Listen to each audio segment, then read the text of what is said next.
ma coach, je suis de la santé maintenant. Ok, on t'écoute, ma chérie. Ma coach, ça fait 6 ans que je suis mariée avec mon mari. On est très heureux, on s'aime beaucoup. Et franchement, tout se passe bien. Il y a quelques temps, il m'a dit que sa mère, elle voulait venir à la maison parce que sa mère, elle avait des problèmes de santé.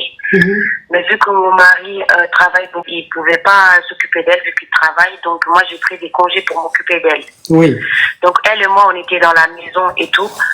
Sauf que à chaque fois que mon mari partait et que on discutait entre filles, elle me posait des questions indiscrètes. Elle me demandait ce qui se passait entre son fils et moi. Des choses un peu personnelles, je sais pas comment vous expliquer. Même ce qui se passe dans notre grille entre nous. Et quand je ne répondais pas forcément à la question parce que je ne vois pas parler de ça avec elle, elle le prenait très mal. Soit quand mon mari revenait, elle avait des sauts d'humeur, elle s'énervait pour rien. Au début, je comprenais pas que c'était pour ça. Mais ma coach, ce que je trouvais bizarre, c'est que quand je lui ai raconté en détail ce qui se passe, j'avais l'impression qu'elle prenait plaisir en fait dans ce que je lui disais. Je sais pas si je comprends pas ma coach. À chaque fois que je lui dis non, tata, je veux pas parler de ça ou j'ai pas envie de parler de ça. Elle fait des histoires ou elle cherche des, par exemple si je fais à manger, elle met beaucoup de sel dedans. Elle fait en sorte que mon mari et moi on s'embrouille en fait. Donc je sais pas quoi faire ma coach. Et là elle est repartie au village pendant quelques jours, au village à la campagne plutôt, avant de revenir à la maison. Donc je sais pas du tout comment faire, quoi faire. Je sais pas si je dois en parler à mon mari, parce qu'il y a des choses, je me vois pas raconter ça à ma belle-mère, en fait. Ton mari, le Whitey? Mon mari, oui. Ok, ton mari est Whitey. Toi, tu es ivoirienne, tu es sénégalaise, tu es malienne? Je suis sénégalaise. Tu es sénégalaise. Ok, je vais récapituler, parce que la voix vraiment donne la paresse. Donc, tu es mariée, tu es sénégalaise, tu es mariée à un Whitey. Et le Whitey, sa maman est tombée malade, donc il t'a dit qu'il souhaiterait que sa maman vienne rester chez vous à la maison pour que vous preniez soin d'elle, pardon.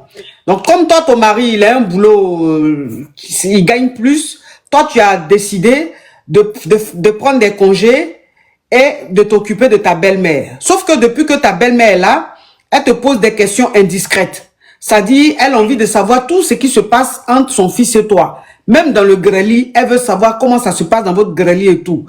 Au début, tu trouvais ça un peu bizarre. Donc, tu n'expliquais pas.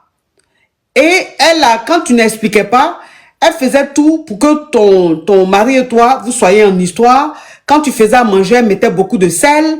Quand tu faisais quelque chose, elle passait derrière pour que ton mari et toi vous embrouillez à chaque fois. Et arrivé à un certain moment, tu t'es dit, ah, peut-être qu'il serait mieux pour éviter les problèmes que tu lui expliques tout ce qui se passe. Donc, tu as commencé à expliquer tout ce qui se passe entre ton mari et toi. C'est-à-dire, même dans votre grêle, quand vous avez grêle, tu lui dis comment vous avez grêle et tout. Quand elle écoute, elle écoute.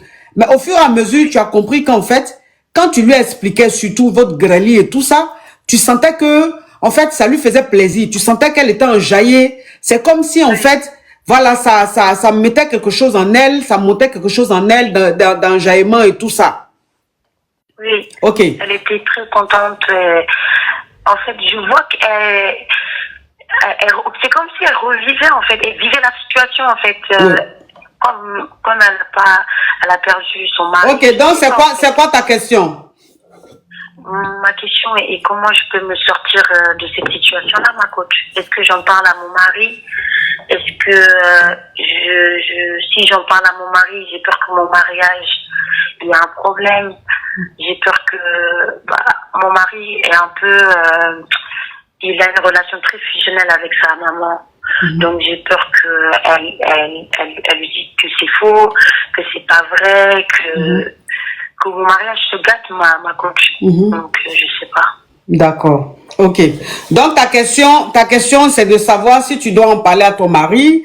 Tu as peur aussi d'en parler à ton mari parce que tu te dis, si tu dis à ton mari, peut-être que ça peut créer des problèmes. Si ton mari lui demande, peut-être que elle va tout faire pour que ton mari et toi vous divorcez. Tu n'as pas envie aussi qu'il y ait un problème familial à cause de toi. Ok. Moi, ce que je vais te dire, c'est dire que si ta belle-mère, c'était une élevée à l'air libre, une blackie, j'allais dire, ne dis pas, mais fais de sorte qu'elle rentre chez elle. C'est-à-dire que fais de sorte que ton mari, voilà, lui demande de rentrer. Mais comme ton mari est Whitey et que ta belle-mère est Whitey, chez les Whitey, c'est du tic au tac. Chez les Whitey, c'est de là à là. Whitey n'est pas dans Koumanchama. Whitey n'est pas dans les trucs de 8 belles familles et tout ça, non.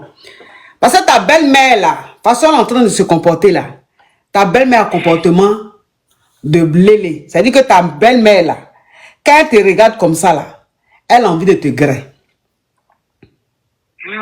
Oui. Ta belle-mère, elle est fan de toi.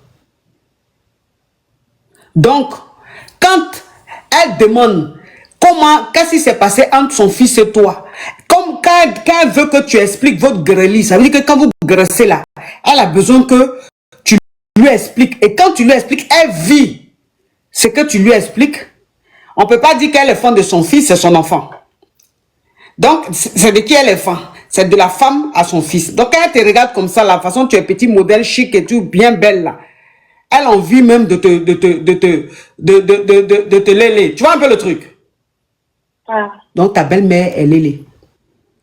Ça veut dire que si elle dure, oui, ça veut dire que si elle dure chez vous là, un jour, tu vas te réveiller, tu vas voir ta belle-mère en train de te néguer. Donc, dis à ton mari, faut expliquer à ton mari, faut pas lui expliquer dans palabre, faut pas lui expliquer dans quelque chose, faut pas faire genre, il y a un truc qui est trop grave. Il faut attendre le jour que ton mari et toi, vous êtes bien, que vous êtes vraiment, c'est-à-dire il y a une bonne atmosphère, tout est bien et tout, un bon grêlis et tout là. C'est là maintenant que tu expliques à ton mari que, ah, chérie, c'est bizarre, mais à chaque fois, ta maman, elle veut que je lui explique un peu notre intimité. Je ne sais pas si c'est normal et tout. Pour voir un peu, ça veut dire que tu n'expliques pas dans genre tu es trop sérieuse ou même tu es trop fâchée.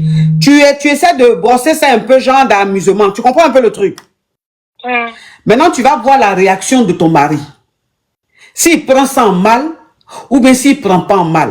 Si tu essaies de lui expliquer ça, sans rentrer dans les détails, que tu dis simplement, ta maman, elle veut chaque fois savoir ce qui se passe, ce qu'on fait ensemble. Faut peut-être pas parler de l'intimité pour le moment, mais il faut dire à ton mari que sa maman s'intéresse trop à ce que vous faites. Elle veut tout savoir dans ce que vous faites et tout. Tu vas voir sa réaction. S'il prend ça en mal, tu ne lui dis pas, tu ne lui expliques pas en détail. Mais s'il prend pas en mal, c'est là maintenant que tu vas lui expliquer que sa maman, voilà ce qu'elle fait. Parce que les Whitey qui sont là, ils sont très francs. Whitey est franc. Whitey, quand il y a quelque chose là, il dit, voilà ça, voilà ça, voilà ça. Donc, quand tu es avec eux là, il faut dire les choses telles qu'elles sont. Tu comprends un peu le truc? Parce que façon, c'est en train de partir là. C'est ta belle-mère, un jour, elle sera en train de te faire négué, et ça va devenir plus grave. Ton mari va te dire, pourquoi tu ne m'as pas dit? Mais chérie, pourquoi tu ne m'as pas dit? Pourquoi tu ne m'as pas dit? Elle est Whitey, il faut dire les choses. Elle est Whitey là, il faut dire les choses. Donc, ma chérie, si ta belle-mère continue comme ça là, il faut commencer à siffler ça un peu dans les oreilles de ton mari. Commence à siffler ça un peu dans les oreilles de ton mari. Tu comprends? Et puis, elle est bientôt guérie. Ça n'a qu'à rentrer chez elle, il y a quoi? Toi, maintenant, tu prends congé de combien de temps comme ça pour t'occuper d'elle? Là, j'ai pris 1 mois. Tu as pris 1 mois. 1 mois, là, va finir. C'est bon? Il y a quoi? Quand 1 mois finit, là, tu retournes au travail. Hein? C'est quoi le comportement des choses élevées à l'air libre?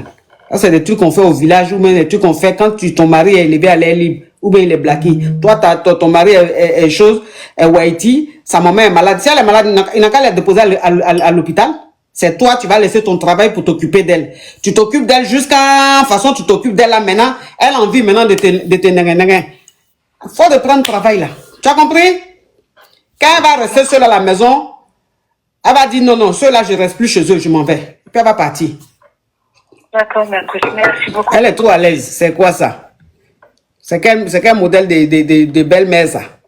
Hey. Toi, tu es venu rester chez ton fils. C'est grêlis que ton fils fait à sa femme là. Toi, tu veux qu'on te raconte. Et puis ça a t'enjaillé. C'est quoi les choses comme ça?